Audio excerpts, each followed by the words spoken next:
Congress party ఎన్నికలలో నిరుద్యోగులకు ఇచ్చిన హామీని నెరవేర్చాలని 20,000 కానిస్టేబుల్ పోస్టులను వెంటనే భర్తీ చేయాలని హైదరాబాద్ దిల్సుఖ్ నగర్లో నిరుద్యోగులు చేస్తున్న నిరసనలకు టీఆర్ఎస్ పార్టీ అధ్యక్షురాలు కల్వకుంట్ల కవిత సంఘీభావం తెలుపుతూ నిరుద్యోగులతో పాటు నిరసన కార్యక్రమంలో పాల్గొన్నారు.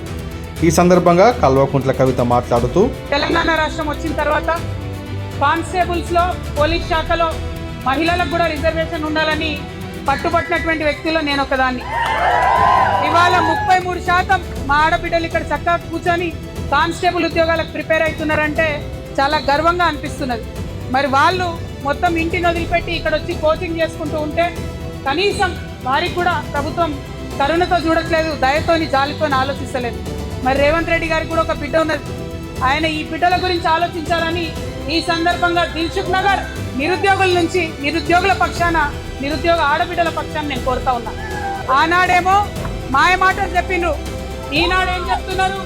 మా దగ్గర కోచింగ్ ఇవ్వడానికి గ్రౌండ్స్ లేవు, ఒకటేసారి 19,000 ఉద్యోగాలు ఇస్తే ఎట్లా కోచింగ్ ఇవ్వాలి, ఎట్లా ట్రైనింగ్ ఇవ్వాలని మాట్లాడుతున్నారు.